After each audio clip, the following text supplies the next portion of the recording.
Eu vou começar pelo teste funcional. O teste funcional, ele é um teste que a gente visa testar funcionalidades do software. Ok, tá, Manny, beleza. Você tá sendo meio redundante aí, eu sei. O problema é que é exatamente isso. Quando você fala que você está fazendo um teste funcional, você está literalmente testando as funcionalidades do sistema, independente da forma que é. Ah, se eu estou fazendo o teste com a minha automação, né? Minha automação que está fazendo os testes, isso também é teste funcional? Sim, isso também é teste funcional. Mas, Manny, e se eu tiver ali fazendo teste manual em uma feature só, uma feature nova no meu sistema? Isso daí é o quê? É um teste funcional. Ah, mas Manny, não é todo mundo que faz teste funcional. Os desenvolvedores não fazem testes funcionais. E é aí que fica essas dúvidas. O teste unitário também é um teste funcional. Então deixa eu explicar mais ou menos o que vai dizer o que é um teste funcional e o que não é um teste funcional. Um teste funcional, ele literalmente está testando as funcionalidades do sistema. O que isso quer dizer?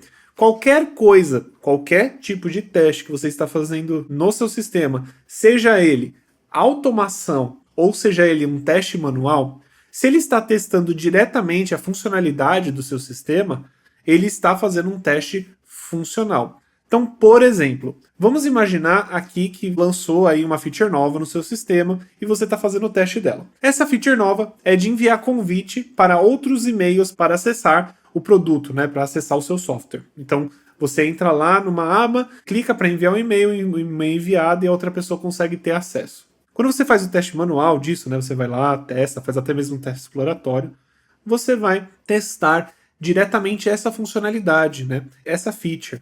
Perfeito? Você está testando o funcionamento, né, do software. Outra forma, testes unitários. Como que funciona um teste unitário?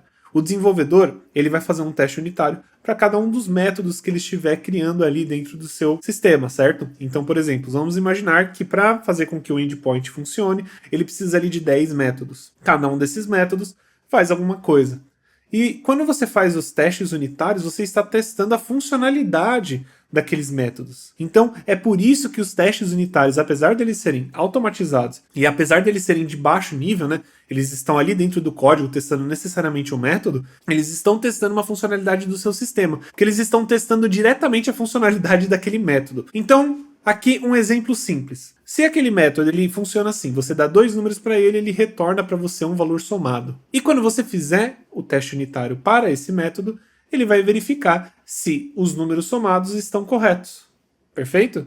Então, é basicamente isso. O teste unitário, né, ele também é um teste funcional. Então, tudo ali que tem a ver com testar a funcionalidade está dentro de teste funcional. Eu vou trazer aqui uns exemplos para vocês já saberem da próxima vez quando vocês forem falar sobre isso. Lembrando que eu vou falar sobre aqui vários tipos de teste, mas eu não vou entrar em detalhes do que cada um dos testes faz, justamente porque não é o intuito. Eu quero falar mais sobre o que é um teste funcional. Porém, se vocês quiserem que eu faça um conteúdo voltado para esse nome de cada um dos testes, o que cada um significa, pode deixar aí nos comentários que eu vou com certeza fazer. A gente sempre tá de olho ali nos comentários e a gente gostaria muito que vocês contribuíssem com essas sugestões, porque eu consigo saber o que vocês estão achando e o que vocês estão ficando com dúvida. Perfeito? Então vamos seguir. Testes de funcionalidade. Primeira coisa, a gente já falou sobre, né? Testes unitários, eles são testes funcionais, eles estão ali testando necessariamente o método dentro do seu sistema, né? Ele está testando ali a função do seu sistema. Então ele está fazendo um teste funcional. Smoke tests. Smoke tests são ali feitos normalmente para o ambiente de produção, um ambiente no qual o seu usuário vai se utilizar.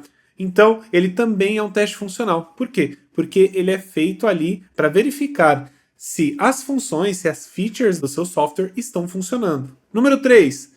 Teste de sanidade. O teste de sanidade basicamente vai testar em produção as features novas que foram acrescentadas e ver se está tudo certo em produção. E por isso também é um teste funcional. Você está testando ali basicamente as features novas, né? Até mesmo pelo UI, ou se você estiver fazendo pela API, também são testes funcionais, você está testando a funcionalidade dessas features. Teste de regressão, mesma coisa, você está ali pegando todos os seus testes, né, e fazendo um teste de regressão para ter certeza de que todas as áreas testáveis, né, do seu sistema estão funcionando como deveriam. E também você está testando a funcionalidade. E aí a gente vai ter outros, né, teste end-to-end, teste de usabilidade, né, testes exploratórios. Todos esses tipos de teste, você está testando a funcionalidade necessariamente do seu sistema. Então, é por isso que a gente fala testes funcionais. Eu sei que eu estou batendo bastante nessa tecla, estou até sendo meio prolixo, Porém, a ideia é realmente bater nessa tecla para que você consiga se lembrar, tá? Quando você tiver numa entrevista e a pessoa perguntar quais testes funcionais você costuma fazer?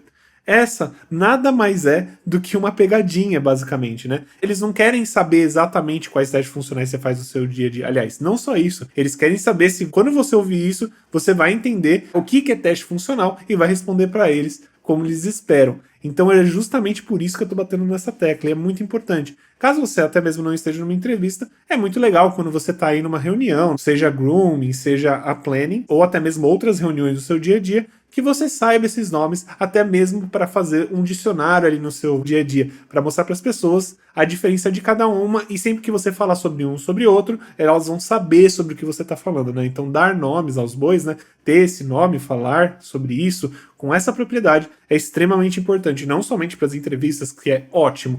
Os entrevistadores adoram ver essas coisas, eles adoram ver essas respostas rápidas quando eles fazem esse tipo de pergunta, e é por isso que eu tô batendo tanto martelo nos nomes, porque eu quero justamente que isso impregne aí na sua cabeça, perfeito?